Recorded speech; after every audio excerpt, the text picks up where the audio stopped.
Now, the Bram Weinstein Show on Washington's new home for sports, ESPN 630. Hey, babies. Hey, babies. Hey, babies. Hi, everyone. Happy snow day, everybody. We've had a snow day. Oh, your kids were home today. Yes, they were. Oh. Yes, they were. Okay. The Moco slow rolled it last night. They were they were the latest. Yeah, they were the last and latest. They were the holdout of all of it. Got it. We were being circled by it. Arlington canceled, Prince George's canceled, and then we're going. My kids were like, "What's our school thing?" And I go, "Don't worry about it. I've lived here my whole life. It will be canceled." And in fact, if this is like any other year, it'll be canceled for the week for no good reason whatsoever. But we'll see. I will say this: it was dicey on the sidewalks in Bethesda on my walk-in. That was around noon. So I'm just saying, you know, they weren't Dicey totally wrong. No. I think today was the day to do that. All right.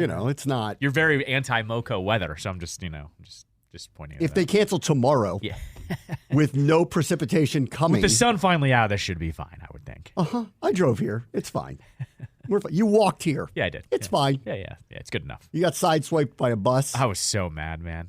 But you got the not hit. You got the not splash. hit. Yes. Sorry, Mom and Dad, I'm fine. Yeah, No, it was the old. Splash. I didn't see it until there's the puddle there, and you see the bus, and you're like, "Oh God!" Here It's we that go. tiny little sidewalk down by the the houses here in Chevy Chase. So I just did the old turn, and my jacket got the brunt of it, but half my jeans were soaked. Romo would have called it before it happened. Yeah, You would have seen it. yes, pretty much. Seen that The other thing too is, I think you'd appreciate this. I had to keep my cool because the Metro bus driver's probably having a field day today, just doing that. He's probably enjoying himself. Correct. And so I no sold it. Didn't even throw my sleeve off, whatever. I just played it cool the whole time. Because I'm not giving you the satisfaction. That's right. Anyways. All right, let's start with news of the day as Adam Peters was officially introduced as the new general manager of the Washington Commanders. He did about a 20-minute press conference, not unlike the Josh Harris one of a week ago. You were allowed one question, no follow-ups. Yep. And I thought the Josh Harris one, I actually thought he revealed more of what he was thinking going into it. I'd agree with you. And in this case, Peters is playing it really close to the vest and didn't really reveal very much. So I'll go through the things that stood out to me. Okay. And it's really not much, really. Right. Not that I'd be surprised. They don't have a head coach yet. He hasn't built a staff. He's not going to tell you what they're going to do with the number 2 pick. And, we could talk about the roster. It's the one thing we can ask him about and go, that's there. Yeah. What do you think of it? Yeah, right? So let's start there. And what he basically said was, and there were a couple things I think were standout things to say. One, he said, this is not a total rebuild. That came out of his mouth. Good. Yep. Do you agree with that? Because I hate the word total rebuild too. Go look at the Texans who are playing this weekend, had the number 2 pick, had an extremely young roster, changed their coach, did all that stuff. And here they are, I think mainly because that quarterback has turned out to be, boy, did they get that right, which I'm hoping is the case for us too. But I also look at them and I go, they also have multiple first-round picks on their offensive line. Yep. And if they had, this is a quarterback league. If you have capable quarterbacking play, you can be better quicker. I don't expect them to go to Baltimore and win this weekend, but them being where they are is very hopeful for me, knowing that the number 2 pick is, I would think, he doesn't have to say it, probably going to be a quarterback. And if we get this year's C.J. Stroud, why not? Aren't we thinking about a very competitive team or more like Houston is? It is also, it's indicative of how I felt about the NFL and how I hated Ron after he kept using the word rebuild after year 1. This is the NFL. Everybody can get good in a year. Anyone can sneak into the playoffs from when they miss it to the next year. Anybody. The Texans literally did it. The cap era allows movement more so than ever before. It's hard to build. What they are doing, what I love about this guy is what they're doing at San Francisco is actually very hard to do, which is maintain it. Correct. I don't care who your coaches are, whatever. It's very hard to do. And they've had significant misses, Trey Lance, along the way. So, they've done, what I want to talk to him about is, how did you sustain it? Correct. Not how did you build it. How did you sustain it? How are you consistently where they are every year? Because go look at the Eagles. That is what's really, really, really hard to do. What I want to say, though, is him saying that totally throws that word culture under the bus. Ron kept saying, I want to build culture. I want to build culture. Yeah, but Ron, you tell me you're rebuilding for 4 years. That's not a thing in the NFL. This guy right away is going, it's not a rebuild. And to me, that gives you a sense of urgency as the organization of kind of going, okay, we're down for business right away, essentially. Like, I'm just saying, right away it felt like the feeling across this team had kind of shifted already, because he's gone, this isn't a rebuild. Like, we expect to. We're not doing that. We expect this to get isn't better. Winger and Company. Correct. Yes. Well, it isn't. And granted, that's a different animal. You have to have one of those guys in the NBA. I think in that case with that team, I think they had to go, look. Right. We've got this wrong. And par down expectations. Yes. That was the right thing to do with the Wizards. We clearly have had this wrong for a long time here. I've been given the authority to do what I need to do, which is you're going to hate this team this year in terms of wins and losses. Yes. But I'm being upfront. But I'm being upfront, and we're doing this for a purpose, and we're going to gather everything we can gather, and hopefully we find the right one or two guys, and then we're off to the races again for being competitive, and then we'll do this. That's not the NFL. And what I love about what the 49ers have done is obviously they've drafted extremely well. We haven't in recent years. I don't think it's been total misses, but we haven't gotten our Deebo Samuel, George Kittle. It's been below average. Yeah, we haven't gotten the guys like that. And at the same time, he said, and this was the other thing he pointed out, he said, you build through the draft. Yep. And that you fill in, supplement was the word he used, with free agents. I've always agreed with that the draft is the most important thing. One, especially in a salary cap era, you get guys at affordable rates by drafting good players, especially ones below the first round where the money's not guaranteed, the salaries aren't very high for a period of time. If they work out, the Deebo Samuels, the George Kittles of the world, then you pay them, and then you deal with it on the other side. But if they don't, you restock, you start over. But the other thing that they do and have done consistently is they're also very aggressive in free agency when they need to. They went and got Christian McCaffrey. They went and got Trent Williams. They will go out and do things like that when they seize on an opportunity. This is what the Redskins used to do. Right. They just didn't draft very well, and they also did not have any stability in vision. They were just haphazardly spending money and bringing people in and doing it. But I liked when Dan Snyder did this. I was never against the let's go get great players. You might be wrong about the ones you pick, but let's go do that. Right. The best teams end up doing that. Like when Saquon was on the market, or we thought was on the market, or McCaffrey ended up being on the market, go get him. You're not going to find somebody better than him. That's right. Pay the price, do it. The object is to win. And the 49ers have done both very successfully here. They've drafted really well. They have a really good team. They clearly are very aligned with one another in the building.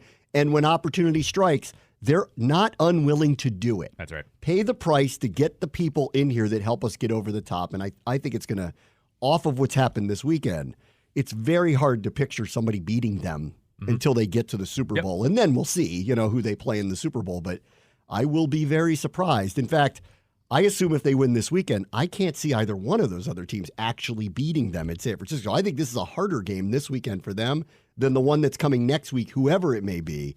And then we'll see who they get in the Super Bowl. Likely Baltimore, but the playoffs are weird. Who knows? They're going to get, if Baltimore's going to get, if they win, either Buffalo or Kansas City. Either one of them could beat them. I mean, That's right. come on. That's a distinct possibility. So we'll see who they get in the Super Bowl if they get there. But that's what I like about this too. So is this a total rebuild? Maybe nothing is. Right. I mean, the Colts looked like an abject disaster. They were a step away from the playoffs with a backup quarterback this past year because they had better coaching, for sure. They cut a linebacker halfway through the year. Yes. Who was, a guy who had been there for how many years was he there? He's going to be in the years? He's going to be in the Ring of Honor. He's an all-time great Colt. Right. So he's going to be in the Ring of Honor. By the way, on the whole supplement with free agency, Ron wasn't doing that really either. At all. It was pick up the cheapest guy on the scrap heap and then hope it works out. So. I never understood that strategy. Yeah. That because you're not drafting well, so you have to sign some good free agents, or just and he never did either. Well, I mean, every year there were, and this is a downgraded in terms of importance and money position linebacker. They never went and got the right linebacker. Right. They've needed one for 4 years. Mm-hmm. Well, they had one with Cole Holcomb, and then they let him go. Decided they didn't want him. Okay, well, who are you replacing him with? Nobody. Right. You didn't draft anybody high, and you didn't get anybody in free agency, and you went bargain to fill it. And that's why I used to get mad about everyone who hated on Cody Barton. I'm like, he's a $2 million a year backup linebacker. Right. Stop making him out to be Fred Warner. He never was. And if he was just the backup on this team, I would say that was a heck of a signing. But because he was placed in the position he was placed in, they asked too much out of him. Yeah, right. So the bar's too high on someone like that. It's not fair. The bar's too high on someone like that. So I like I like what they've done. Obviously, I like the guy's pedigree. I like all of that. All right, he said one other thing about the roster. which no one asked him specifically this, and there was only so many questions, but, half the roster isn't under contract, which is something I want to talk to him about, because I know everyone keeps talking about the cap room they have. They do have a lot of cap room, partially because they don't have half of a roster. They have to fill out a lot of positions, including a lot of starters. Some of them may be re-signed. A lot of them won't. It's going to be a lot of different people in here through the draft and obviously through free agency. They have no choice. They have 9 draft picks. They got 26 holes on their roster. There's going to be a lot of new faces in here, and not all of them, especially when you get to free agency, make $1 million a year. So he's got a lot of work to do. The other thing he said about it was, and that's what I wanted to ask him about. I want to ask him about that. How are you viewing this? Because it really, there's a lot of bodies to find. Yep. So the idea that they can just flip it around, I think, is hard to sell to me immediately. But I'm open, if they get the right quarterback in here, to them being far more competitive than they've been. And he said, we have cornerstones here. So that's a good thing to say. Yeah. But I would say back, who? Yeah, right. Exactly. Because I can only think of a few that come to mind. 3. That I look at and I go, all right, Terry is. Yep, Terry's one. Terry's one. One for every reason. Like, one, he's a very good performer. Don't at me with he's not Devontae Adams, Tyreek Hill. I get it. Neither is Amon-Ra St. Brown. Super smart, fights his guts out. Great representative true of the Redskin, team. as Hard Joe worker. Gibbs would say. Hard worker. Like, wants to get better. Dying to win. He's also just a representative of the team. He's bird eating a gold through and through. He's the best representative of the team since Kerrigan. I mean, seriously. It's, like the way the Lions were crying in the locker room after they finally won, like, I want that moment for Terry. Yes, 100%. He deserves that. Yes. Like, I want him to play his whole career here. I want to put his name in the Ring of Honor. I think it's deserved. Yeah. Like, what they had to do to get him over 1,000 yards was a little silly, but he deserved it. Yeah, so I'm glad they did it. Yeah, of course. And you saw how his teammates rallied around him. They knew it, wanted it to happen for him, and had the best blocked wide receiver screen of the entire season to make sure. That ought to tell you what he means. So he's one, okay? He's one. And contractually, if you're wondering, they can't really move him right now. So he's going to be back, I think, and that's great. I want him to be back. Yeah. Who are the other ones he's talking about? Because John Allen's been weird. Number 2, I would go Payne. Okay, and again, because he just got a contract, pretty much unmovable, I think. But like, I also, again, you don't move everybody. And when motivated and playing well, dominant player. Yes. So, and young. So I'm in no rush to let him go. And if you had told me a few years ago, the one remaining of the 4 will be Daron Payne, I never I would've said you're crazy. Ever would have believed that. But that is distinctly possible, because the other one who would fall into the category of someone you would describe as a cornerstone is 93. And I think we're all asking the question. It's all questions, yeah. Is he? Yeah, right, exactly. And granted, I mean, if he comes out and says, I had a hot head and I'm here for the long haul, great. You're back to being that cornerstone. Yes. But right now, the question is still wide open. Wide open. Whether you are going to be here or not, or whether you want to be here. And that's his call. He's earned that right to say that too, by the way. Like, I want to say that. Like, he's been here long enough. Yeah, I mean, but, with him, and this is what when he really kind of popped off a lot during the season, I understand his frustration. He wants to win. I want to win too. And I hear him on that. I didn't like the way he handled himself. I didn't like him going publicly saying, I 1,000% think about going other places. Mainly just because, for the reasons you cited, I agree it would be natural to feel that way. But he's a captain on the team. He's from here. He has a direct line to ownership. They're treating him differently than other players. And for him to actually say it, it starts and ends with, I want to get in a room with him and say, are you a cornerstone of this team, or do you want to be somewhere else? Because contractually, it is the time to talk to him about that. Because now is the time where you either extend and lower his cap hit, or you do move on. And so and this will come down to, for me, I'd want to have a direct conversation with him and say, where are you on all of this? Yeah. Let me know, and we'll react accordingly, and we'll do whatever you want. Like, so, and if he says, listen, I was very frustrated. I'm glad we're going in a different direction, and I'd like to be here. Great. Go in the locker room, go get your helmet, see you at practice. Can't wait to, and let's talk about your contract, because we actually want to work it so it's favorable to everybody, you and us. But if you don't, tell us, because we want to do something before the draft. Right. And so is he a cornerstone? I don't know. I think it's questionable, but I also think so too. I think you could also chalk this season up, not only with him, but also with Payne, of nothing went right on that defense. Everybody was freaking out a little bit, and you can just chalk it up maybe to a wonky year. Yes. And if he does want to be These players didn't become bad overnight. That's right. That didn't Correct. happen. Correct. I don't believe that about either one of this those was the two. Yeah, I was gonna say this was the anomaly of those two guys' career. Like, I don't believe they're both gonna be that bad from here on out. There's no way. This is not the Warriors where you're going, that guy's best days are behind him. Right. Yes. And so now we got to deal with that. Right. I don't believe that about Allen. Like, I believe if healthy again, that he could be the guy he was last year. That's right. But like, he has to want to. Mm-hmm. As you're seeing with the Eagles, there has to be a want to. There wasn't a want to with them. Late in this, for whatever reason, there wasn't. And with this team, there wasn't either this year. Like, it clearly got set in stone early that it was just a bad atmosphere, and the players played accordingly to it. Now it's going to be different. Is Allen willing to buy into that? Because if he isn't, because he's got C on his chest and a lot of money. If he's not willing to buy into that, then we have to move on from him. Right. But if he is, then I'm all for bygones be bygones, new leadership. We think you're a great player. At times, you're an all-pro player. Let's just do it again. Let's run it back and see how it goes, because if you're playing at your best, there is nobody better than you, and it's not like we'd want anybody else. So that's how I feel about him. Sure. Outside of that, name it. Yeah, there's not. When you say cornerstones, you're not going to say the quarterback. No. Nope. There's no one else. There's no one else.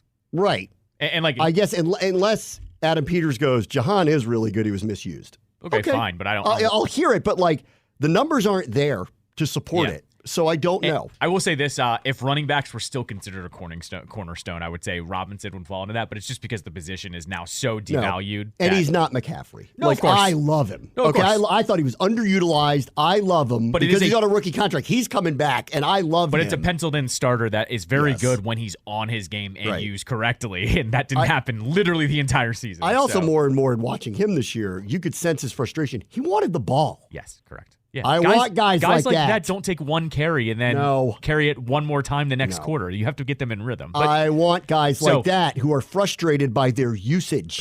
Right. And as I said, he's going, I can be an answer. Give me the ball. Well, I want you on my team then. Right. And as I said throughout the entire season with the offense, the main problem was the guys can handle not getting carries or getting catches. They just want somebody to succeed. So when they were having this volume of an offense, and yet nobody's stats looked good at the end of the game, and you're getting killed by Buffalo, that's where it was getting frustrating. Anyways, there was one other thing, and I know he didn't mean it as a slight, but it was the one thing that was said that really stood out to me, where he said, we have a lot of good people in this building. Yes. We don't have a rebuild here, which may or may not be true.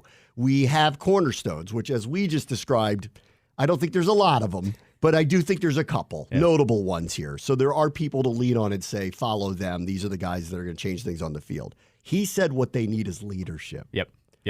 Which I know wasn't meant as a total slight, but it easily could be taken. He said communication too.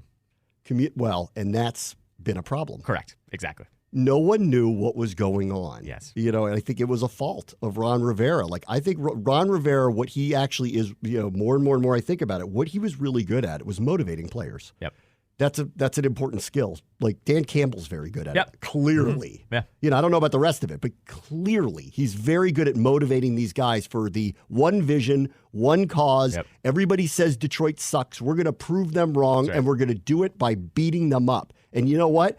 They do that. Go watch how violent they were with the Rams the other night. Like, it matters to them. They do not have the best team, but it really matters to them for all the reasons that he sold, and he got them to buy in. Ron stopped getting them to buy in, I think by his own fault, because he kind of stepped away as being the lead voice in the room. He was not a good roster builder. He was not a good communicator. He was not a good delineator of power, clearly. Mm-hmm. But the one thing he was good at through 4 years was, in the middle of the season, the guy started playing really hard for him. Well, once he stepped away from that, he had nothing left to sell. That's right. And so they said they need leadership. I agree with that, but it could be seen as a slight to previous management. Yes. And I don't know that it's a wrong slight, and I don't think anyone meant to do it. But when I heard him say it, I went, it's true, But the last thing any of the last coach wants to hear is that there wasn't leadership, especially when he was selling us the whole time, I changed the culture here, which would insert the idea of new leadership was here, and this was a more calm environment to actually win in. Yeah, I mean, I don't think it was a slight at Ron. I think it was more of a this is what any basic good head coach can do. That's what I read into it as. You're right, though. Now that you're saying it like that, maybe he was looking around. And look, maybe the communication and the leadership was really good the first 3 years, and it all fell apart this year because of what we talked about with Bieniemy, because of what the players were talking about. So maybe he's also just saying we need to get back to that as well. That could be the factor. But I do think, though, Ron, you're right, could motivate, but his communication was piss poor from day one, essentially. Like he was also vague and unclear. We talked about this with his press conferences all the time. He would constantly say too much. Either say too much or say things in a vague manner that didn't need to be made vague. And then we'd go back to him and say, what did you mean by that? And he would get mad because he said he was misconstrued. That's your own fault for being vague and hard to read. We had a really crappy... not crappy, I wouldn't say. I'd say we had a very blah coach in Jay Gruden. He had a good night last night. I'll get to a that very later. blah coach in Jay Gruden, a very stoic coach in Shanahan, and then a guy in Zorn that didn't know what he was doing, and then before that it was Joe. With those three coaches, not naming Joe, though, I don't think we ever had to have the come out to the media after you said something because I need to clarify what I said. We went through like 3 or 4 of those with Ron because he said too much, where he had to say something about the players. Or said something that didn't make sense. Right, and then had to actually... And then tried to be vague about it like it was the Pentagon. Yeah, right. Yeah, right. And you're like... The other 3 were always more consistent with their messaging, even Zorn, even though how bad it was by the end. But Ron multiple times had to do the like... Hey guys, I just need to clarify on this. It would come out with like a pre-printed sheet of paper, and it was like, oh boy, it's one of these ones. So I think what he's getting at there is like, we need to find a little bit of a guy that communicates well and kind of communicates like Belichick doesn't tell you guys what's going on, essentially. The prepared statement for foot in mouth over Bieniemy was, I remember watching this going, who died? Right, yes. What? Right. Exactly. So you said something you shouldn't have said? You needed a prepared statement for that? What? It's training camp. What are we talking about? To rewind to that, it was so funny because locally, we all moved past it fast. The news cycle moved so fast. But then when the national media... When he pulled me aside and said, this is what I meant, I went, oh. And I even went on the air and I said, he actually meant it positively. It just didn't come out right. Right. And I'm like, here's what he meant by it. And then he came out and did that, and I went...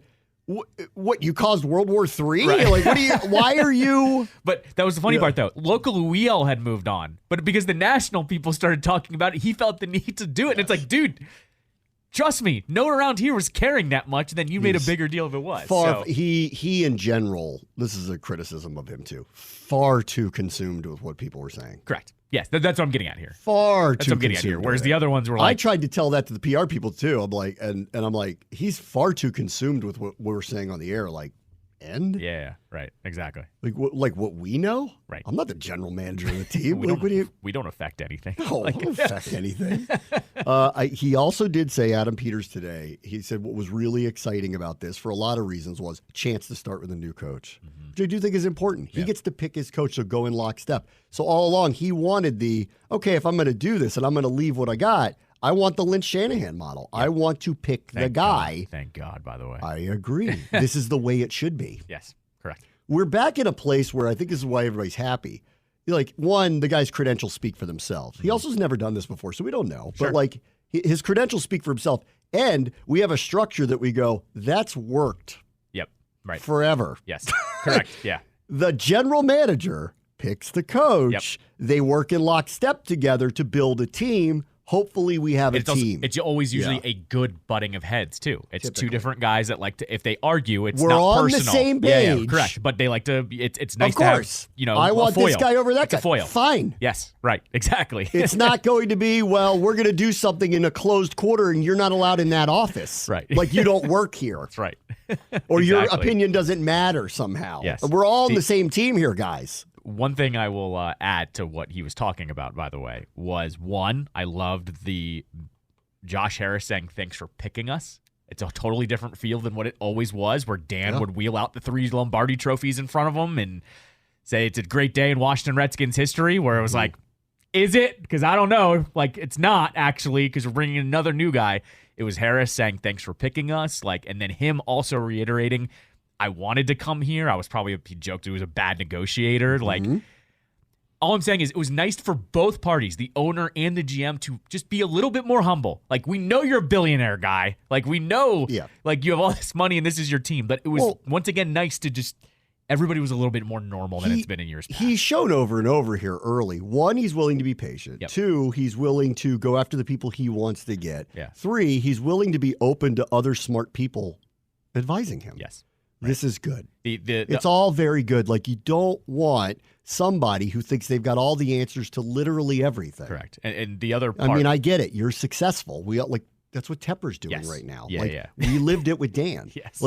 We get it. You're extremely smart. You're extremely successful. You clearly know what you're doing just kind of in life in general. It doesn't mean you know how to win football games. Correct. Exactly. And not only Dan was riding on the coattails of what the franchise was the entire time, right? Whereas Josh can't do that. He's got to rebuild it from the ground up. So he has to be a little more humble. With Peters, too, I loved the beginning of it where he was thanking literally every single person. Yeah. I don't remember anyone really going in that depth that he was thanking people from San Fran, his wife, his friends, his family, all that. I don't know. It was just nice for everyone to be a little bit more humble than normal. And then the larger point that I came away with too, there were 2 things I loved hearing. 1, we're going to build through the draft. I've always firmly believed if you draft well, you will win. Yeah, right. And you will sustain it because you will consistently be good at picking players. Not every draft's going to be great, but as long as you do that, you consistently have talent coming in. Right. And then secondarily, he reiterated it with, we need an aligned vision. That's what's been missing in this building since I've been covering it. Mm-hmm. It doesn't matter who the coach is. It doesn't matter who the GM or whatever their title was. It lasted through this last administration too. Not everybody was rowing the boat the same way. Yeah. People were working in their own silos, not with one another. Yep. And if this is what is in reality is going to happen here, then we have seen the skies truly open up. We need an aligned vision of people who they can vehemently disagree about decisions, but they're all in it together. Yep. And they're not working against one another, because what team wins if one person is undermining the other side of the building, right, or undermining the coach or undermining the personnel department? Mm-hmm. It never works. Yeah. So to hear him say it, and everything I've seen so far suggests that's the environment we're going to have, then we'll see how long it takes for them to be good, but at least it has a setup that feels like one that could be successful, and I haven't felt that way in a while. Yeah. A sustainable successful, and that's what we're looking for. Yep. All right, we'll take a quick break. Bram Show, ESPN 630 Sports Capital.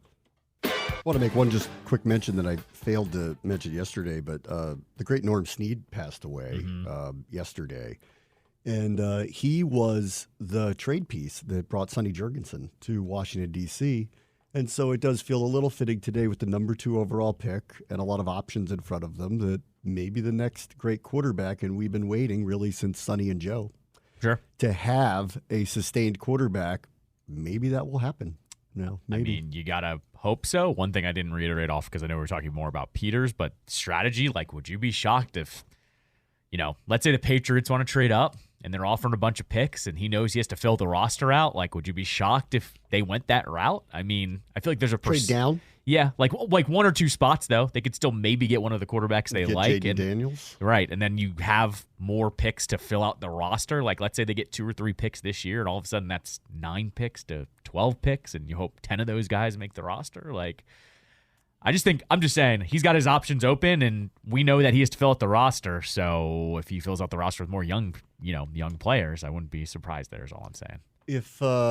If the Bears are truly hiring Greg Roman to be the next offensive coordinator there, it does signal that Justin Fields is staying. Right. And if that's the case, then the Bears are auctioning off the number 1 pick. And right. if they are, I do want to have a conversation about it. Yeah. I am not down on Caleb Williams. In fact, I'm very high on him. Mm-hmm. I think in the NFL now, in my opinion, of watching it very closely, is that off schedule's everything. Yep. You need a quarterback who is capable of doing the things that are off schedule.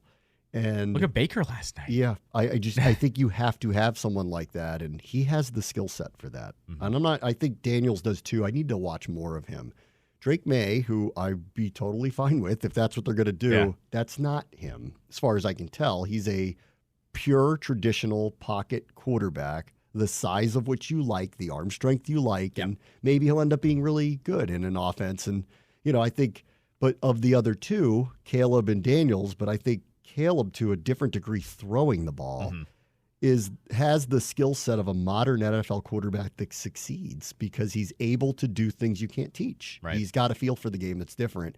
And so I am all ears about that. So for all the people who are like, don't trade up, I don't know. There's going to be an auction now, with the Bears. And I have a funny feeling that it's going to be an overwhelming offer that's going to come their way, which probably would be better than whatever we'd offer just to move up one spot, because we're not giving up 4 first-round picks to move up one spot, but somebody else will. Yeah. It will then depend, do the Bears really want Marvin Harrison that badly? And if they do, then maybe they'll value that as we can extricate an extra first-round pick and still get our guy to go with DJ Moore. And so maybe.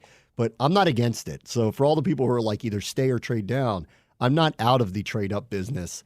I like Caleb Williams. I think he's a special player, and those guys don't come around that often. And I've always firmly believed, because I've had a lot of questions of which one of them do you want? I go, I don't know, but I do believe you go after your guy and you don't go, we'd take any of them. Yeah. That's not how I feel about it. I feel like you go after the person you think is going to be the special player for you. And if that happens to be Drake May in your mind and you don't have to trade anything, great. Yeah, right. But if you think it's Caleb Williams, then I think you pick up the phone and find out what the price is. That's where I am on it, personally. I think the team that you're gonna have to watch here is the Patriots. Like they're gonna be the ones that either. I think there's gonna be a lot of teams who are gonna try to do it. But I've been saying, in that case, what you've been saying though, they could trade with the Patriots, get some picks, and still get Harrison. So I think they're the team that's really gonna probably. I think the Vikings might trade a lot to try to do it. I think a couple teams might trade a lot to try to do it.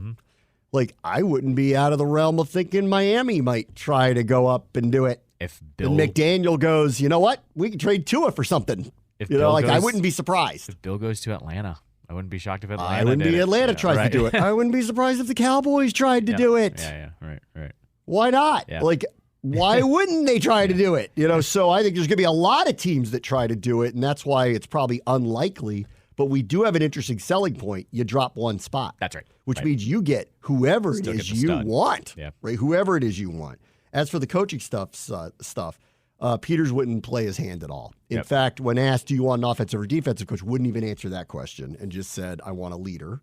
I firmly believe that it will be a first-time head coach. I don't believe it'll be Harbaugh. I don't believe it'll be Vrabel. I believe it'll be someone he picks that works in lockstep with him, and it's not someone who walks in the door trying to usurp any of his authority. Yeah. So while Harbaugh might be a great candidate for the job and might get them winning very quickly, just his personality and his experience suggests that's not what Adam Peters signed up for. He's sandpaper, yeah. Correct. Yeah. So I have a feeling, and Vrabel might be a really good choice too, but Vrabel's already been real wonky about he wants to shop for the groceries too, and that's not the role of the head coach in this organization. So I do believe that it will be Ben Johnson, maybe Mike McDonald, maybe Bobby Slowick, but it's going to be a first-time head coach who's going to be working in lockstep like the Lynch-Shanahan model. That's what I expect to happen here. It would be funny if it was Slowick, because it would just be another one of those guys that was on the Shanahan staffs. Then one of them finally makes it back here. It would be pretty funny. But, I mean, look, I was doing the same thing yesterday where it was, watching Ben Johnson in his bag, watching Slowick in his bag too. Same thing. It was like, okay, like you are cooking with this offense. So, I mean, if you look at Houston, again, I'll go back to, I believe in the modern NFL, the off-schedule plays are very important. Stroud can do that. Yeah. And I think it's why he is successful here very early in his career. So that's why I'm kind of looking at this pick going, it's going to be hard to turn down a multi-skilled type player at that position. Right. Caleb Williams, maybe Jaden Daniels, however they feel about it, because that's the modern NFL to me, is that you have to have a player that can do these things off schedule. Drake May might be the choice, but we'll just have to see how that plays out. Right. They are going to talk to Dan Quinn this week. They are going to talk to Raheem Morris this week. Those two are on the list. DCs that are now out of the playoffs. Quinn, to me, again, I would be surprised if he was the choice here. But I don't know why you don't talk to him. I think you do. Of course. And with Morris, he's the one that's more interesting to me as a second go-around, Because go look what he did with that unit. That's not Micah Parsons and those guys. I mean, he's got Aaron Donald. I get it. Like, he's an all-time Hall of Fame player. There's not much else out there. And their defense was toe-to-toe with that team and adjusted very quickly. And if the Rams scored more in the red zone, they'd be playing this weekend. That's right. Yep. That's the reality of it. They would be. If they had scored in the red zone, they would be playing this weekend. And that would be such a breath of fresh air because the adjustments for the defense were non-existent pretty much the last 4 years. They didn't do anything differently, or if they did, it was a game plan that was 8 weeks too late. Well, we relied on our front four. Yes, right. The Rams have Aaron Donald. They didn't. Right. Yeah, that's right. They didn't go, well, you have to win every time. Right. They're like, we have the best D tackle ever, and it's okay if he doesn't win every single time. So I still believe it will be either Ben Johnson. Ben Johnson won. Yep. I got to learn more about Mike McDonald. I think Bobby Slowick probably is up on that list at this point. I mean, the results speak for themselves in year one there. I think you got to. I mean, I haven't heard them put in a slip for this guy, but that offensive coordinator with the Buccaneers, I don't know how you're not talking to him either. He was in Seattle last year when Geno had his turnaround year. Yeah. Baker's had a turnaround year. They're still playing this weekend, albeit in a bad division, but still they are, and we can, the reason why they won last night has a lot more to do with Philadelphia for some reason just still got to score and put together all that. I mean, and they did, and Baker's had a career turnaround. So Dave Canales, by the way. I would want to talk to him too. Like, he clearly knows what he's doing with mediocre quarterbacking talent, and they've had big turnaround years in their careers. So why wouldn't you talk to him too? It's also, I don't know if you were paying attention on the broadcast, they were talking about how Bowles brought him in because he thought he was going to be a Seahawks, not retread, but like a Seahawks clone where it was going to be run the ball, kind of West Coast offense. And when they couldn't run the ball, he completely flipped the offense around, and that's when Baker got really good. And Baker got hot. I'm just saying, for me, it's all Baker's about played his best ball of his career. Right. And for this year on his fourth or fifth team. Right. And this is what this new age kind of offensive coordinators, the McVays, the Shanahans, it's versatility. Like, all those guys have never been afraid to, hey, we have a really good running back. Let's start running the ball. It doesn't have to be this passing, spread out shotgun offense type stuff. It's let's do what works. And just seeing that's how the Buccaneers won the division in the second half, I was kind of like, ooh, this guy should get way more of a look, considering it doesn't have to be his way to win. Like, that's always the most frustrating part about watching any coach or coordinator when it's, it's square peg, round hole, and they decide not to do what is best for the team. Instead, they do what they want to do because it's their offense. So I think he should definitely get a better look. The other one is Belichick took his first interview. It's been confirmed he spoke to the Falcons. Gronkowski went on the air and said that they're hot and heavy to try to get him. I am wondering if Dallas is going to step in. I think more them than Philly, although I think a lot's on the table with Philly suddenly now off of what happened at the end of the year for them. But Jerry, this feels kind of the profile to turn to Bill Belichick and say, come in here and be my closer, win another championship. We got a roster to do it. We're not asking you to make, something out of nothing here. We have a roster and we're going to handle personnel. You're not going to do that. And he's been open to, letting that. And by the way, the Cowboys are good at that. They have been amazing at picking, offensive linemen all the way up to skilled position guys. They've been great at their drafts for years and years and years. So you may or may not like this, but all the heat goes on me because I do all the interviews. Right.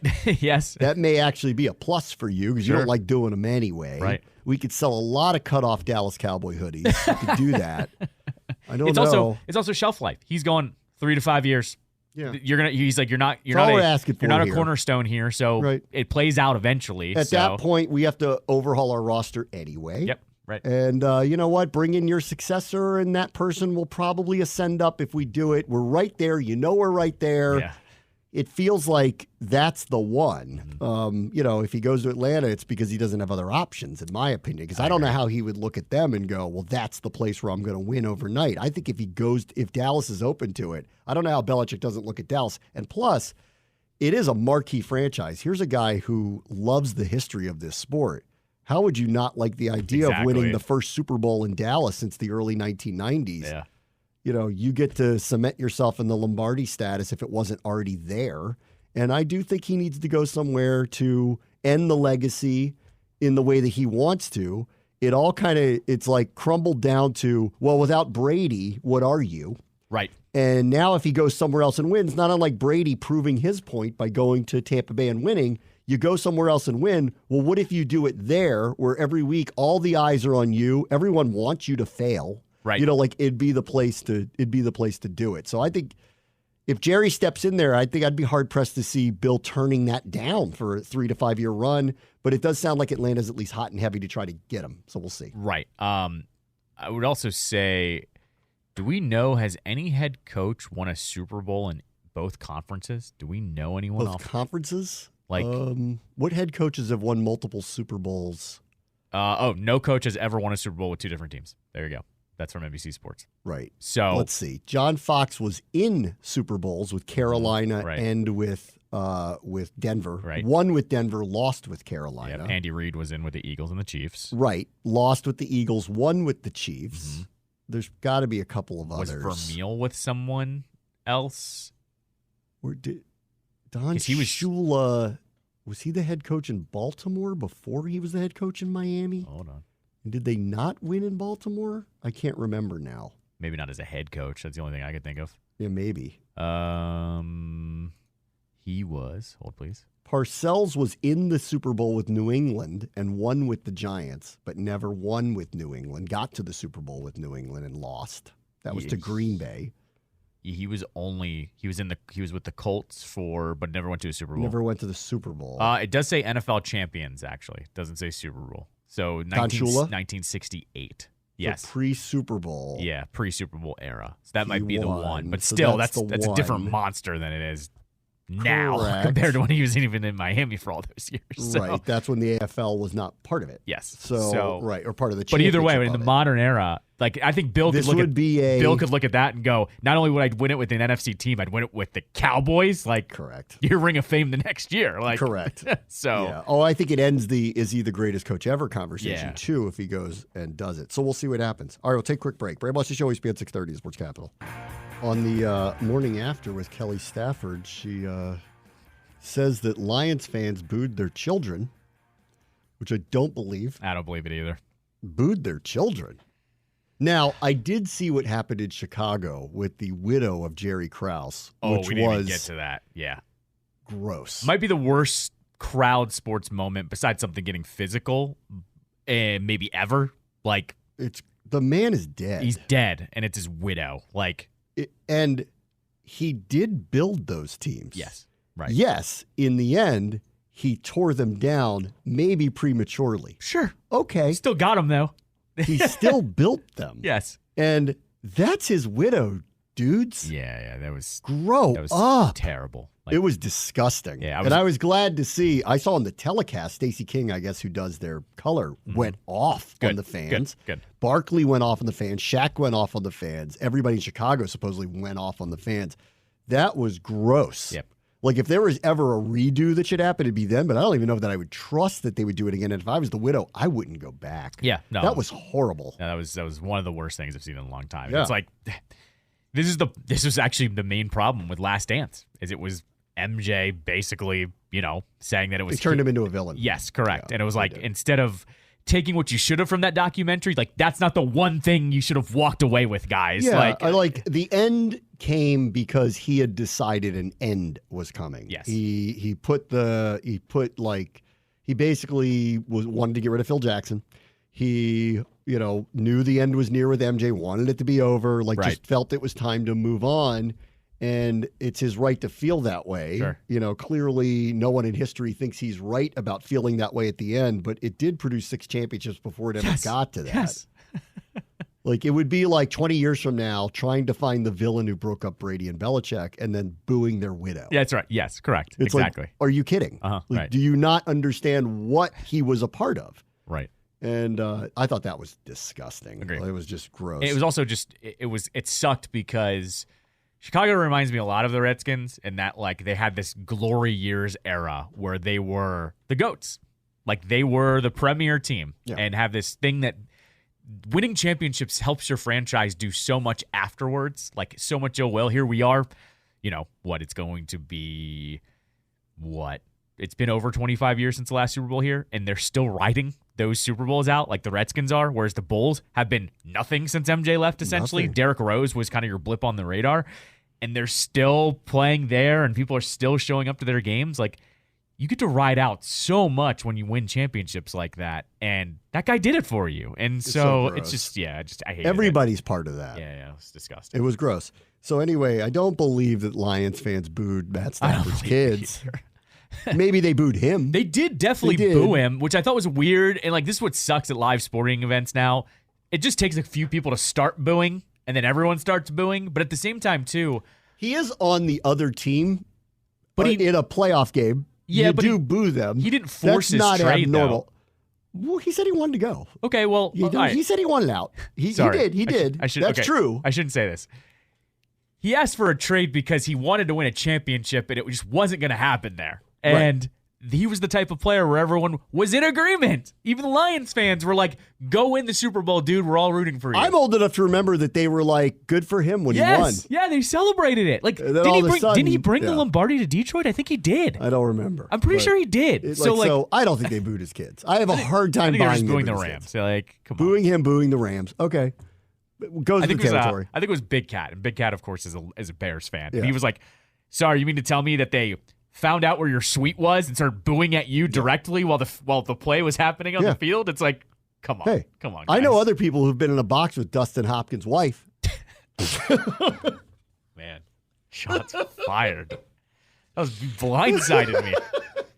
Anyway, that was like a bus down Wisconsin Avenue going right into the puddle. 2 times today. I know. Just didn't see it coming. I know.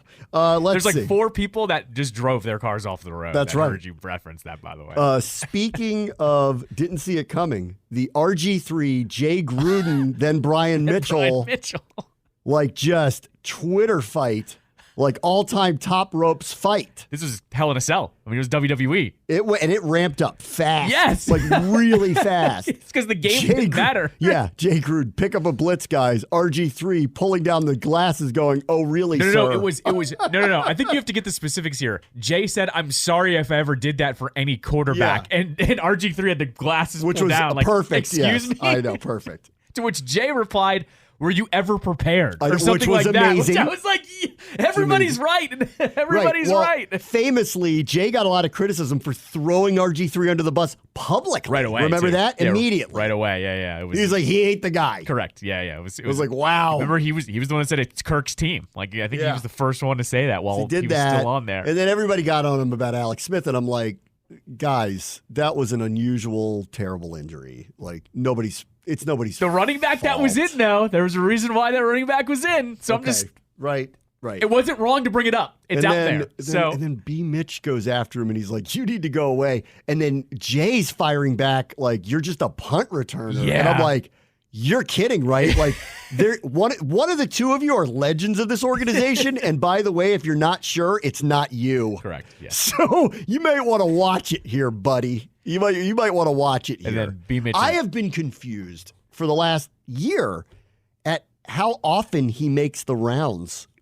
I don't have him on this show. I mean, he's paid by the other people, so I am surprised how often he makes the rounds. Like, they didn't win anything while he was here. Correct. Like, he was part of the He was part of the frat boy correct. Feeling over there. Yeah. Like, I don't hate the guy. I know he was a dude and everybody liked him and all that stuff. He fit the profile. That's why he stuck around so long. It wasn't because he was winning. But right, the amount of attention he gets from all the different area reporters who have him on, it always kind of surprised me because it was a little like, why don't you have Zorn on then while you're at it? Agree.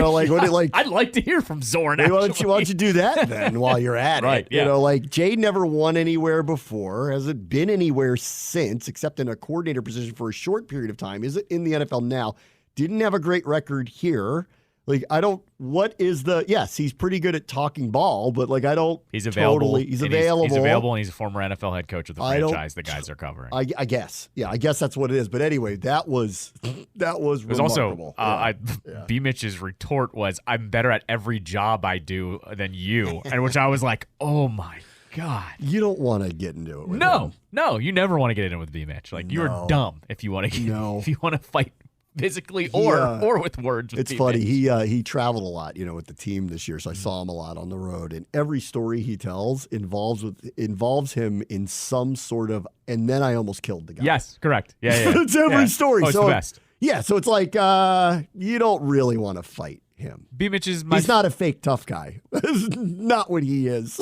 Being B. Mitch's old producer, my favorite clip of all time, maybe ever with any of the old Redskins clips that I would dig up, is B. Mitch on the field going, "I love a fight." A legal one. Yeah. Because they're on the field. You can do whatever you want. Yeah. I won't tell the stories he's told me. Oh, of course not. Yeah. I've probably heard, I've heard a lot of the same ones. Yeah. They all end in he went through with it. Yes, correct. Yeah. Yes. Right. So, Jay, I'd watch it because he's serious. Yes. Oh, well, also, in B. Mitch, like we've joked about it on this show, and you hear it on every show. If you ever go to shake Dexter's hand, watch out. He crushes it, right?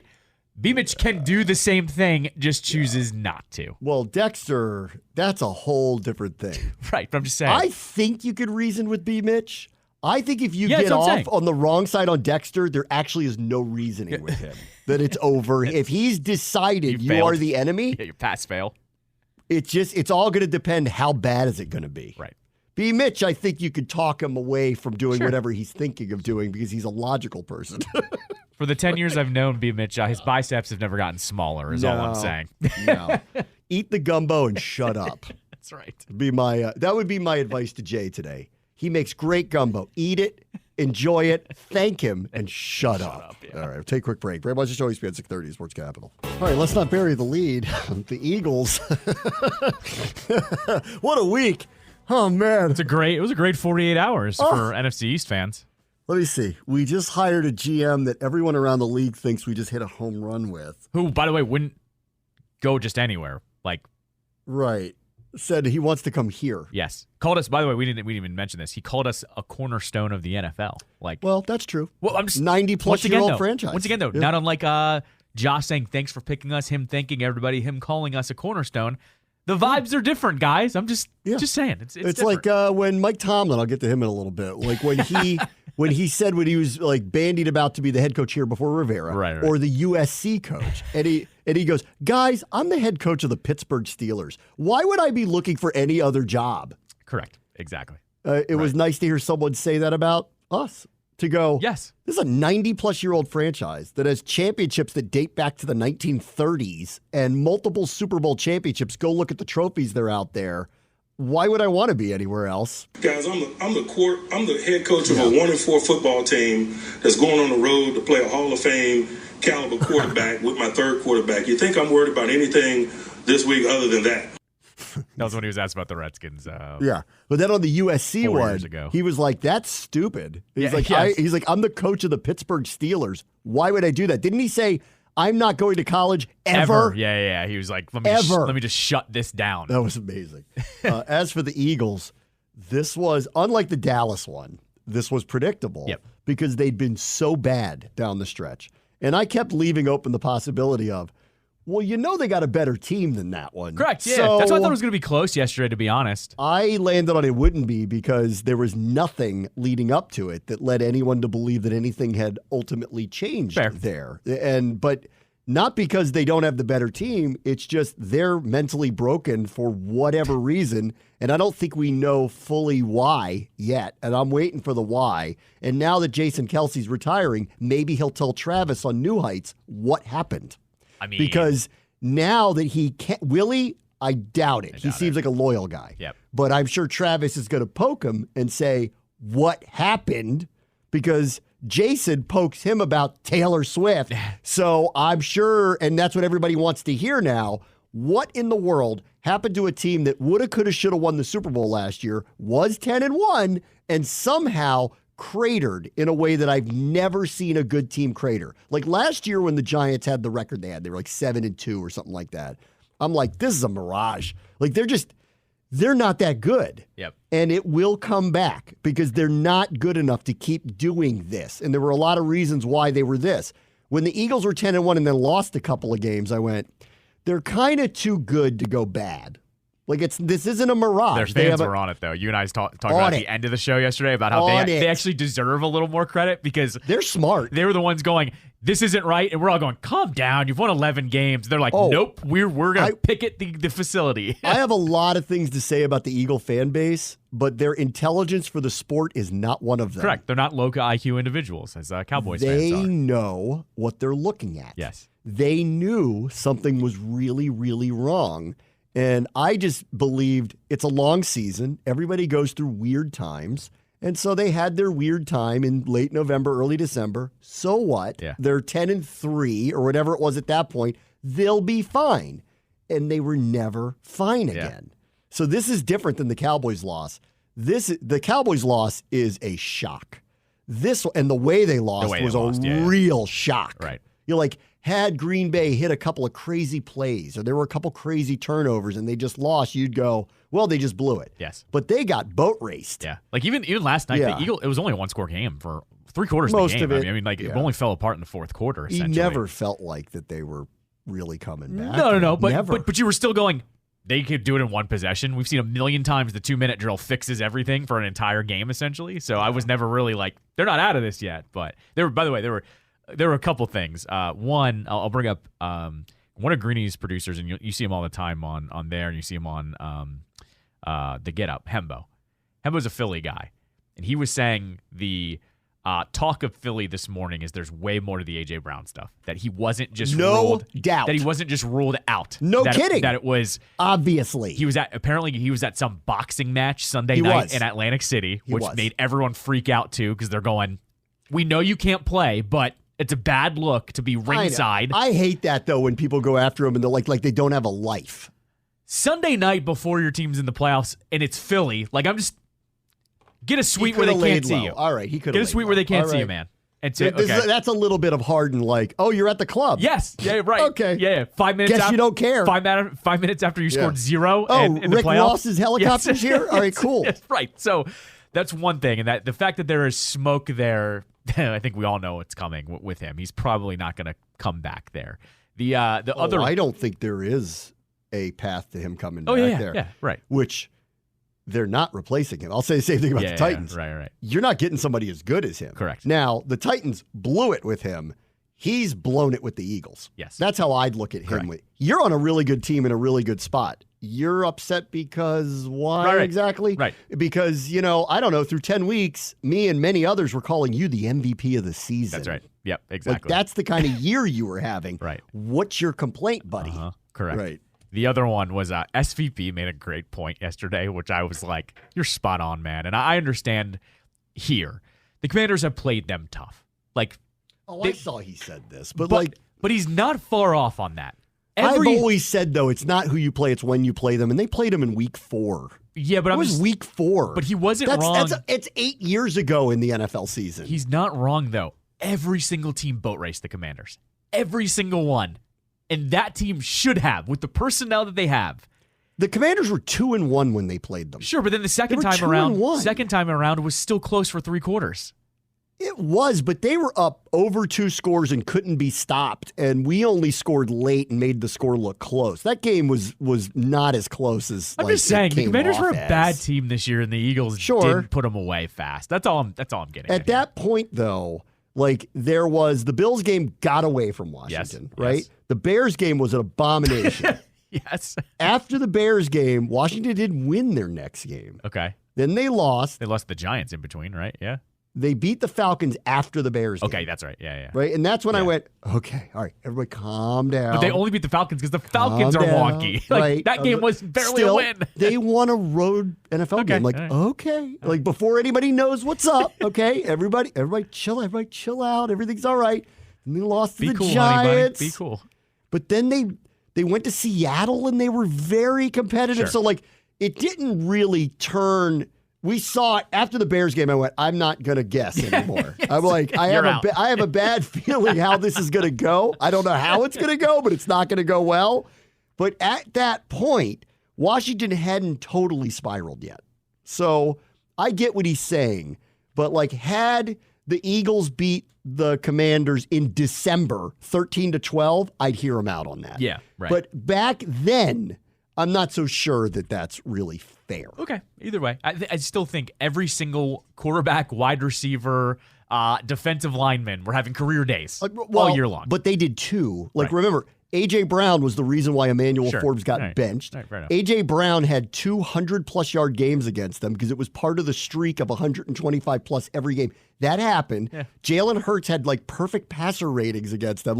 It's not like they didn't roust us, too, on offense. They did. Okay. Just saying. Fair enough. Just saying. Fair enough. Anyway. But them losing now, it just tells you how long the season is. The humbling of Sirianni is one of my favorite things that's happened all year. Because this guy brought it on himself. And people keep showing this clip from Kansas City when he stopped after they won there. After they won there and he stopped before he went in the tunnel and yelled stuff at the Kansas City fans. He does the thing where he looks in the camera and he shakes his head you can't stop us. He's very pro wrestling. He knows where the cameras are. I'm it's so dude, perfect. Dude. The fact that he I had one, the Eagles fans are very sensitive. I have a very close Eagles fan who was and I go, the humbling of your coach is one of my favorite developments of the year. And they go, the body's not dead. Can you take it easy? And I went, no, not with you guys.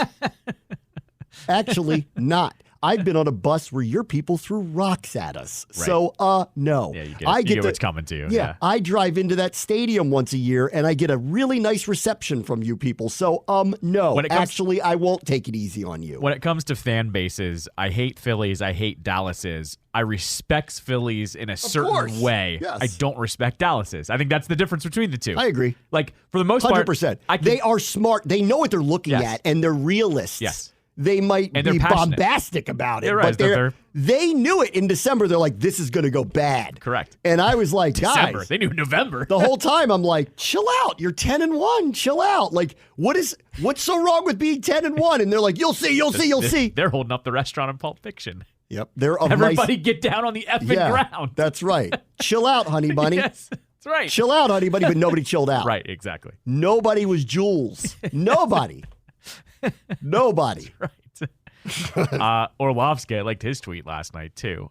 He said, I do not believe the decisions by Jerry Jones nor Howie Roseman are difficult. Football-wise, it's obvious what they both have to do. Yeah, I think so. I don't think there's really a choice. Clearly something went really, really wrong in both of them. In Dallas's case, Jerry Jones, who openly talks about his age, the clock is ticking. Yep. He really wants a ring in a modern era. He wants to be separated from that era where they were already winning when he took over. Remember, he famously fired Tom Landry, brought in Jimmy Johnson. People criticized him for doing that. They won anyway. Then he fired Jimmy and brought in Barry Switzer, and they won anyway. Mm-hmm. Right. And I think he wants to show he's done one kind of on his own. It's been a long time removed from those teams being there. Yeah, right. And so the clock's ticking on him. And that's why I think I'm surprised it hasn't happened yet, that they haven't, because there are a lot of really good choices out there, whether it's Harbaugh or Vrabel, or for that matter, some of these, young coaches that people believe in. I said to you. And then Belichick. I told you Belichick's a dark horse for Philly, man. I've been saying that since it happened. I think he should go to Dallas. I agree, but I wouldn't put it past Roseman. It's too perfect for Jones to go and bringing in Belichick. I agree, to be but the closer here. But it's also a Roseman move to do the same thing. He's going to go look at our roster, look at the division, look at the defensive players that I need you to get more out of. They should have gotten more out of Jalen Carter and a couple of those other guys that they've got there. I'm just saying I've been saying Belichick to the Eagles since he was let go, pretty much. That's my dark horse. We had an incredible start to this season. The team was sold. We're throwing parades. Right. Everyone loves the ownership group. It came crashing down for a few months where it was oh my God. Reality set in. It's fine. That happens. I thought it wouldn't be 4-13. I thought 7-10, 8-9, something like that. Right. We'd have competitive games in December. We didn't get that, so the writing was on the wall. They immediately go out and get the guy that supposedly is going to fix us, and everybody thinks that's going to happen. And then a day later, the Cowboys implode in a way that I've never seen. It was the funniest football game I've watched maybe in my life, most enjoyable one that didn't involve my team winning. Right. And then the Eagles did exactly what everybody said they were going to do. Go play an inferior opponent and look terrible doing it. It's amazing. Should we start calling Peters the Wolf? Maybe. Call him the Wolf. That's 30 minutes away. I'll be there in 20. And, listen, this division hasn't had back-to-back winners since 2004. Yeah, right. So we're 1 of 3. Yep, right. Yeah. We're 1 of 3. CBS wrote a piece today saying, Eagles or Cowboys, who's the one that could bounce back from all of this? All right. And so they went through a number of different parts of them because the reality is the vast majority of the free agents on both are not the impact players. Yep, right. The vast majority are coming back. Now, A.J. Brown's an interesting one. Okay? Right. He's not a free agent, but considering what happened, I think all things are on the table with him because he went whatever. He got very upset. Easier to move him than Hurts. So, No, I mean, and you can't move Hurts. I agree. The contract doesn't allow you Yeah. to do it, but you could do it with AJ, and it almost feels like they're going to have to do that. Correct. And they'll get something real for him because when he is at his best, he's a top 5 receiver. Right. As you just said, he was an MVP candidate for half the season. Which is what never made sense of why he was upset the whole time. Like, what are you upset about? It's not like you're not getting the ball or putting up the numbers. You want to play quarterback, bro? He broke an NFL record this year for number of consecutive games with 125-plus yards, and he still wasn't happy. Yeah, right.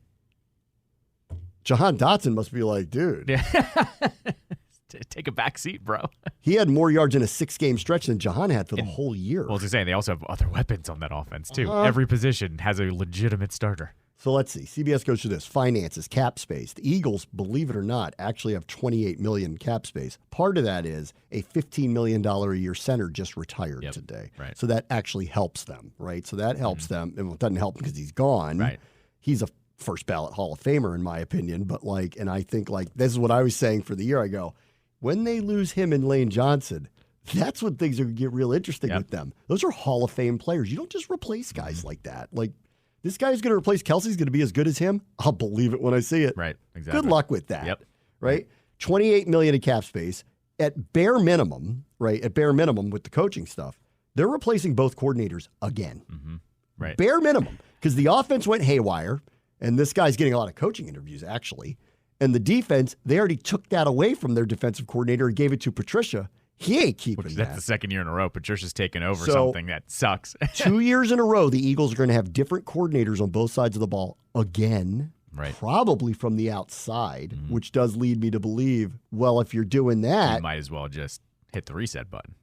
I think Sirianni's in trouble. I knew he was in trouble. And they also, I've said this about the Eagles and what I appreciate about them also. When things go sour, they turn the page fast. Yes, that's what I'm saying. They don't try. They don't go, wait a minute. Well, nope. No. The second Chip Kelly went wrong, goodbye. They won a Super Bowl with Peterson. It went sour. Goodbye. Yeah, they change it fast. I told you this when they lost to the Giants. I said Roseman is the guy to watch because he always knows what to do. And I even saw on Twitter because Eagles fans were losing their minds last night.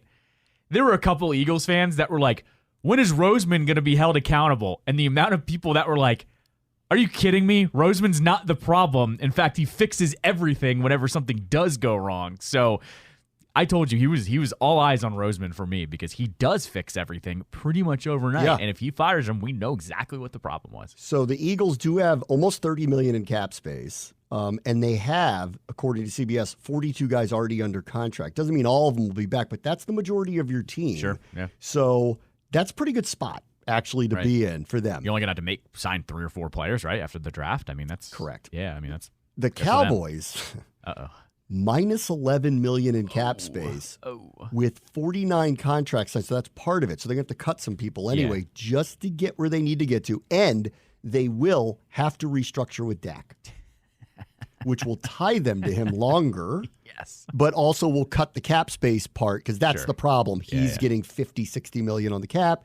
They now either have to cut him and eat it, which they won't because Jerry wants to win. Mm-hmm. That's right. Or they'd have to turn it over to Trey Lance. Good luck with that. That's not happening. I'd like to ask Adam Peters about that. Yeah, right. Or they have to restructure with him, which will happen. So for all of you who think Dak will never win there, guess what? It's your birthday because they're stuck. Yeah. They have to do something with him to get under the cap space and to make moves. And in both cases, if you read the list of free agents for both teams, there aren't many that are impact players. Right. In the Eagles' case, it's older guys that probably won't be back anyway. The loss of Kelsey, I do think is a big deal. Lane Johnson did say today he's coming back. Oh, he is. Okay. So I was hoping he'd walk too, but he's saying he's coming back, but they're going to have to pay him 20-something million a year. There's no way around that to keep him there, to get him to do it. So CBS says Eagles marginally because cap space, not the cap problem that Dallas has. And, the reality is like they're stuck with Dak moving forward, I don't think. Free agents, he named all of them. Here's the key names that the Eagles have. Zach Cunningham, DeAndre Swift, Brandon Graham, Fletcher Cox. Cox might retire. Graham's probably retiring. Zach Cunningham is a good, not great linebacker. You can replace him. Yep. It's not an expensive thing. Swift is fine. Maybe he'll come back. Maybe he won't. Right. They'll find a running back. Yep, if they keep their offensive line going, that's not a worry. The Cowboys' names that are big names that are free agents, Dorrance Armstrong, Tony Pollard. Do you remember he was on a franchise tag? Yep. Stephon Gilmore. That was a big deal, but Diggs should be back, right? And Bland emerged, so, right? And Tyron Smith, well, he's old. So, again, neither team has like, oh, my God, they're playing. It's not Micah Parsons. No, and by the way, on Pollard, by the way, he never looked as good as he did as the backup for Zeke this year. Like, he was never – I've been saying this all along. Like, he looked okay, but – I think he's a very good running back. I don't think he's a 17-week lead running back. He's got like 4 weeks in him that are – number one really running back, yes. And then, but he was never. I said this from the get-go. I go, they need to get another running back in there, and they went cheap on that one, and they brought in Dowdle, who's whatever, average, and they drafted Deuce Vaughn, who's whatever, average. They'll have to figure that out. They may bring Pollard back, but he's at a price point now that I would argue you don't. You do that for Saquon. You don't do that for him. Correct. Correct. Let's see. They said finding replacements. All of the running backs in Philadelphia are up. Boston Scott, Rashad Penny, DeAndre Swift, I think they'll figure that out. Lane Johnson's probably staying. Kevin Byard did not work out for them. That was a mid-season draft. And then Darius Slay got hurt. Bradbury was getting roasted. Mm-hmm. They're old at corner. That's where they're going to have to focus and find people, obviously. As for the Cowboys, they have some cap hits that they can deal with. Brandon Cooks, DeMarcus Lawrence, Michael Gallup, Dak Prescott, assuming they restructure with all of these guys, their cap situation will be fine. The CBS says those things are a push. I actually think Dallas is in fine shape with their roster if they want to try to run it back and go, I don't know what happened here. Maybe we need to get a new voice in the room, but we don't need a lot of changes. Philadelphia's got a little more moving parts, but they have flexibility to deal with it differently than Dallas. Young pieces. They point out Cam Jurgens will probably be the successor to Kelsey. Nobody will be as good as him. All these defensive line pieces, like remember, we thought their D-line would be outrageous with Jalen Carter and Jordan Davis. That's what I'm saying. That didn't happen. No, they weren't that dynamic. Jordan Davis is the largest human being I've ever seen play at an athletic pace. Jalen Carter should have been the rookie of the year. That didn't happen. Mm-hmm. Neither one of those things happened. So are those guys going to end up being average players? I wouldn't have seen that coming. Correct, yeah. I wouldn't have. Draft capital, here's where the Eagles have a huge advantage. They have first-round pick, 2 second-round picks, third-round pick, 4 fifth-round picks. Okay. Because of how he trades all this stuff. Yeah. Dallas, because they don't do a lot of that stuff, have their typical picks. That's it. Got it. So the Eagles have an advantage because they've consistently worked the draft very well, trading down, taking players. They never stop doing it. And then as far as quarterbacks go, do you like Dak or Hurts? Because they're both going to be back. That's right. So is that good or bad for both of them? I'll let you make a choice about that because I still think they're both very good NFL quarterbacks. Hurts, I have a feeling he was hurt all year. That's what I think was going on with him. And I also think Steichen leaving, that the offense wasn't functioning right for whatever reason. And with Dak and company, they were humming this year. They were great. So I don't know why you wouldn't feel confident coming back that they'd be good again. It's in the high leverage games are they going to show up, and that's where you have to have some confidence. You have no choice but to be confident in it. You don't have a choice. Both of these quarterbacks are coming back. That was one of the exchanges Greeny actually had with Greg Olsen. I guess during the broadcast, Olsen at one point said, if McCarthy gets let go, he'll get a job tomorrow. And Greeny, I don't know about that. Greeny was kind of like, I don't know about that. Don't know about that. And Olsen's pushback, though, was maybe he'll go to the Titans with a bad roster. Maybe, but Olsen's pushback was they were the number one offense this year. It was Dak's best season, and he pushed more out.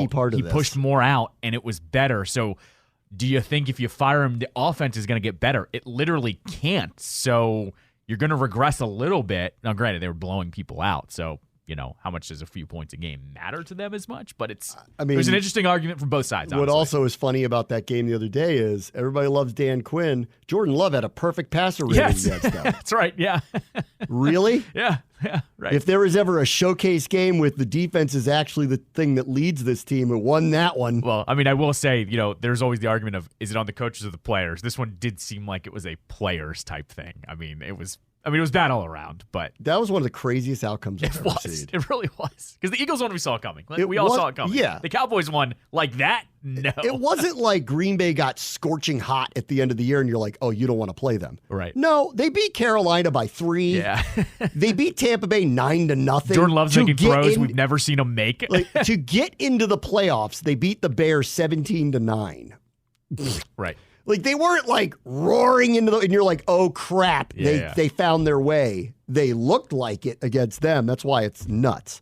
As for Kelce, I assume he's going to be in a booth next year. Gotta be. Or an alt cast, I said to you. Or an alt cast. Could they do, well, they can't, unless Travis retires too, they're not going to be able to do, if Amazon's knocking and they say, here's the podcast, here's the platform for the podcast, you and Jason do the alt prime cast. This is my gut. New Heights goes to Amazon. They buy exclusive rights to it. Yep, right. And he either replaces Kirk Herbstreit next year or the year after. Could do that. I don't know what his contract is. That's what I think will happen. I think Jason Kelce will be the lead analyst on Thursday Night Football either next fall or the fall after. And it's possible they would have both brothers in the booth on the Thursday night cast, or they could do the alt cast Thursday night and be the Kelce brothers do that. That's what I think will happen. But I think the world is open to both of them for a massive media career right out of the gate. It's already started with him too. He was in Chicago. Who did Chicago play on Thursday night? They played someone on Thursday, not us. It was right late. And then he was there. He was there, and it That's when I started to go, this is what's happening. Part of it was the promotion for his movie, which is great, by the way. Watch it if you haven't. But that's where I was kind of like, all right, they're wheeling him out there. They could also put him in that pregame, desk because, no offense to Whitworth, I know he's a name, but he's not Kelce. That could be his replacement too. I'll say this too to all the Hall of Fame voters: if he's not a first ballot Hall of Famer, don't do that. Yeah. That's the best center I've ever seen, and I say that respectfully. And I hate the Eagles. That guy is one of the main reasons why they've been so good on offense for so many years. He's incredible. Yep. And if you can't see that, you should stop voting on the Hall of Fame. I said to you in a pre-show, if he was on any other team, I'd have a Jason Kelce jersey. He's amazing. He just plays for the Eagles, though. Great beard. Great beard. Great beard. Dude, you know how this is with offensive linemen? They usually don't say anything. He's a personality. You just don't see that with these types of guys. He's total package. And I started listening to New Heights because of him, not because of Travis. I started listening because of him. He's naturally funny and just a down-to-earth dude. And he's not the attention seeker. Yes. That's why they work together. He's not dating Megan Thee Stallion. No, well, that's the funny part too. His wife's hilarious. She's from Jersey. She's from right outside of Philly. It's perfect. So yeah, I can't wait to see what happens next for him because I'll be paying attention and intaking whatever content he's got. One last thing on them too. Yeah. The tush push failing. That was perfect ending to the season. It really was. It really was. The script writers are going to we're going to have to talk all year about making this illegal to, well, but nobody else can do it like them. So why would we make it illegal to, someone finally stopped it. It was. It was like, mwah, it was perfect. Yeah, I was torn because even Buck and Aikman had to be like, they beat it because whoever the defense, I think it was Vita Vea, got lower than Kelce. And I was like, oh no. I was like, that's it. I was like, we watched the death of it right there. I don't know who did this. I can't remember, but somebody on the internet did a 15-minute "This is why this works" video about the tush push that is the best football video I saw all year. And it was started with they hired the Scottish rugby coach.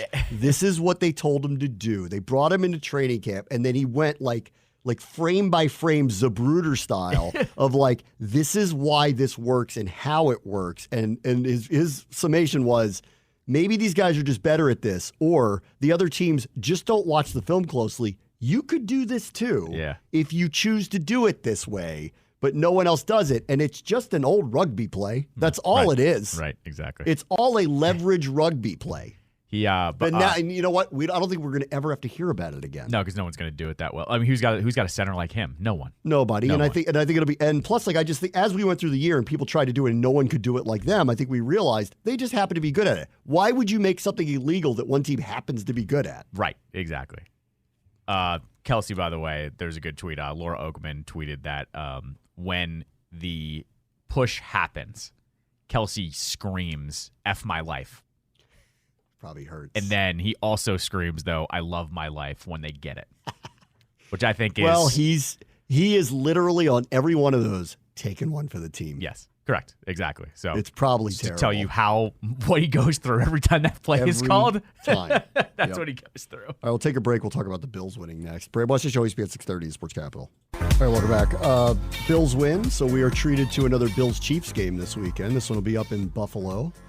By the middle of the season, it was looking like Buffalo might not make the playoffs at all. Mm-hmm. So I'm glad we got this. These are classics, and we'll see what we get this weekend. I've got no take on it yet.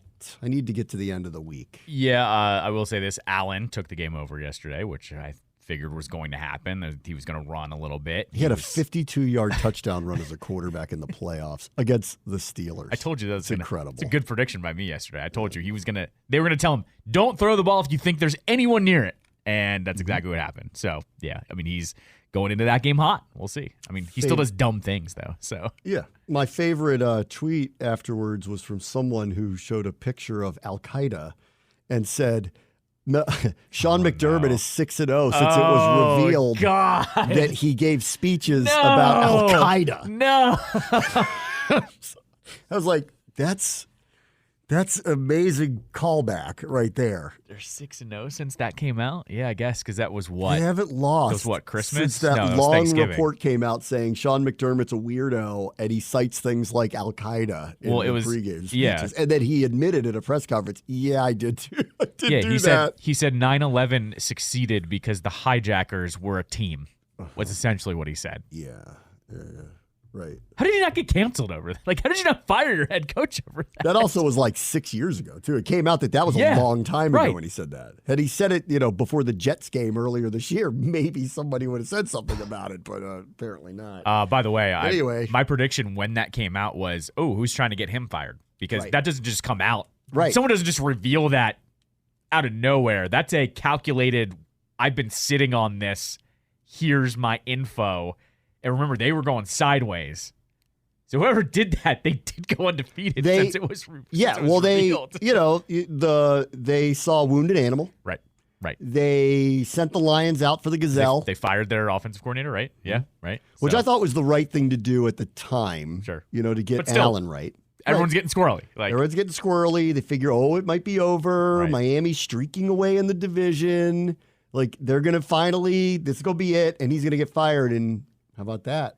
Oh, boy. They played for him. Good God. Kept going.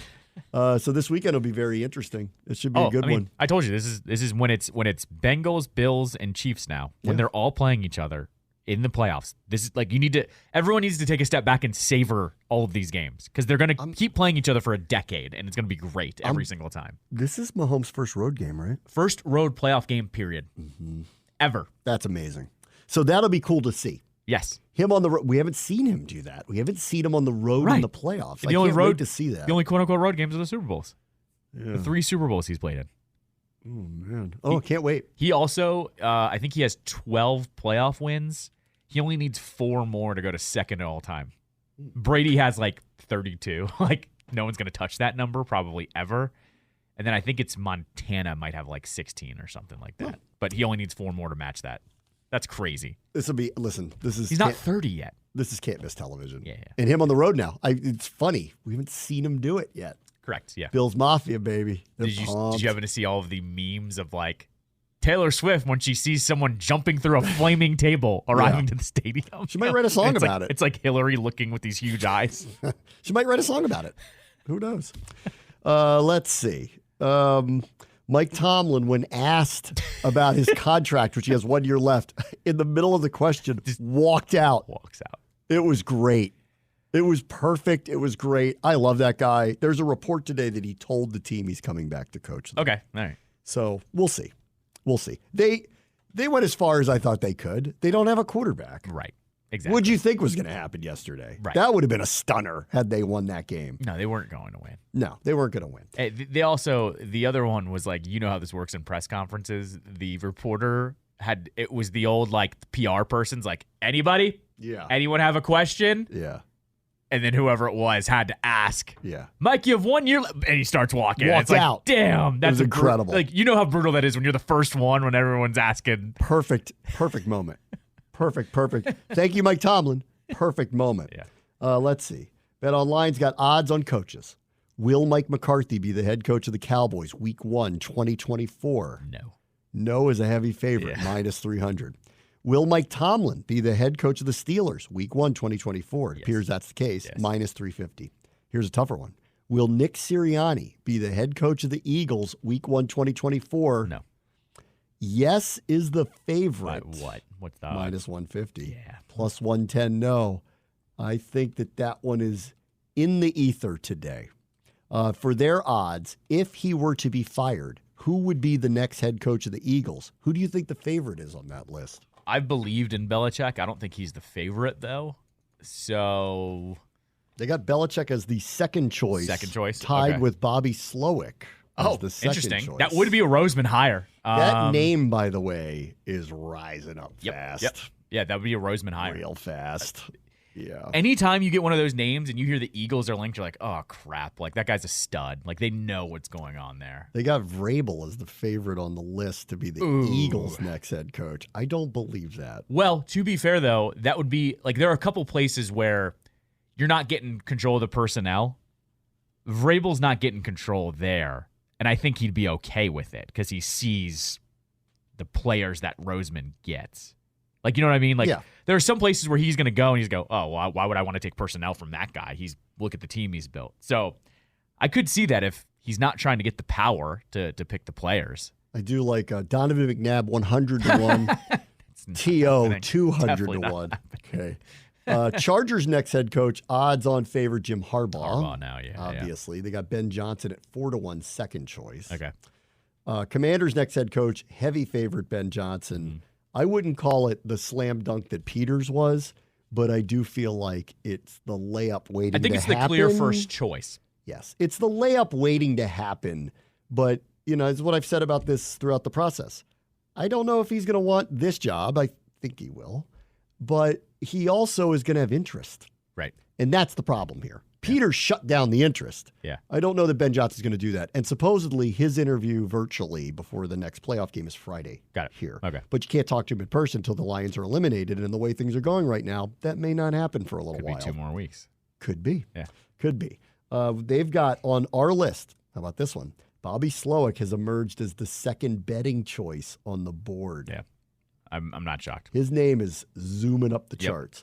Next head coach for the Cowboys, if it's not Mike McCarthy, the heavy favorite is Bill Belichick. Next Falcons head coach, the favorite is Belichick, with Eric Bieniemy second on that list. They definitely mesh well in that philosophy. Next Panthers full-time head coach, the leader on the board is Kellen Moore. I laugh out loud at that. Oh, my God. Please let that happen. That's going to be the funniest situation ever. They got Ben Johnson at 4 to 1. He would be the favorite if Ben Johnson chooses to go there. Here's what I think is going to happen. They're going to offer him the job and offer him a lot of money. Yep, right. And then the Commanders are going to offer him the job and maybe not as much money, and then they're going to have to make a choice. Yep, right, exactly. And then he's going to have to make a choice. Yes.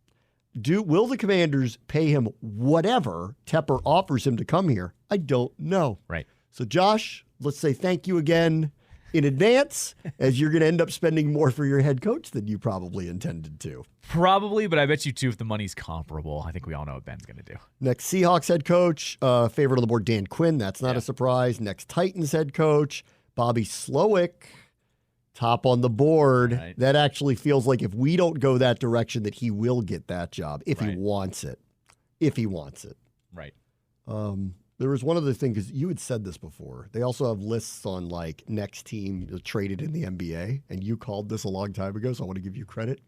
Draymond Green's next team, if not the Warriors, Dallas Mavericks at 3 to 1. Called that a while ago. Board. Long time ago.